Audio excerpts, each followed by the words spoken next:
A lot of us believe that being in a long distance relationship is one of the most difficult things that we will ever do in our life, and that is absolutely true.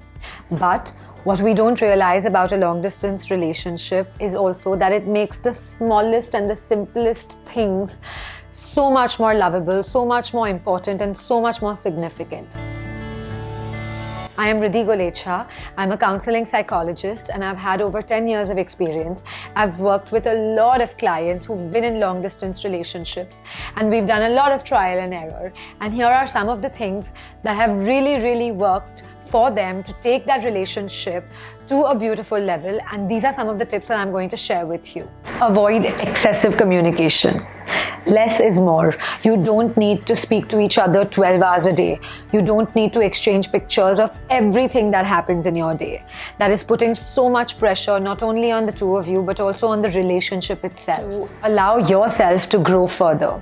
With a long distance relationship, the amount of time that you have within your hands for yourself, people with the same city relationships don't really have that. So look at it as an opportunity and take up new hobbies, take up new skills, spend this time in learning and uplifting yourself. Set some ground rules. Are you two mutually exclusive? Are you all allowed to go on dates with other people? Are you all in for a long-term commitment? Make sure you set these ground rules straight in the beginning so that there is no mistrust or miscommunication in the future. Communicate creatively.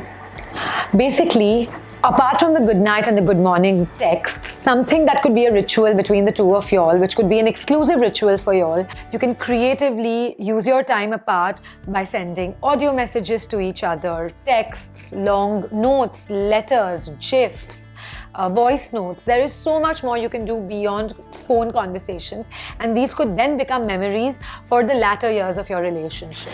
Do things together.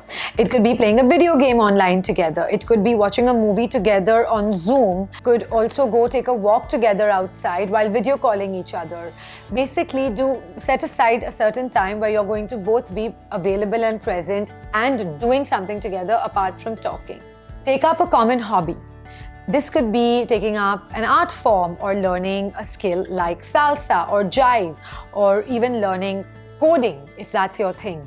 Basically, do this apart so that when y'all are together, y'all can practice this together, and this could be your thing that you're looking forward to, almost like a common goal.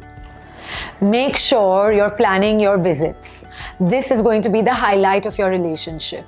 Even those 2 days that you'll spend together, as far as the date is preset and you know when you're going to visit each other, you're going to make sure that your schedule is clear and you're going to be making that time with each other to spend. Sometimes spontaneous visits are more than welcome.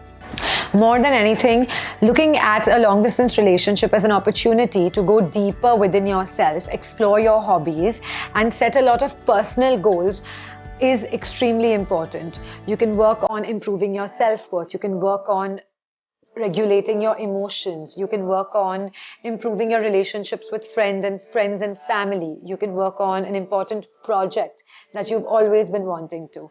You can work on learning a new language. Even in a long distance relationship, there is something that you can work on, and that is your relationship with yourself. That is something that you can focus on while focusing on the bits and pieces of the larger relationship that you're in. Don't forget, the more you work on your relationship with yourself, the better your relationship with your partner will eventually become.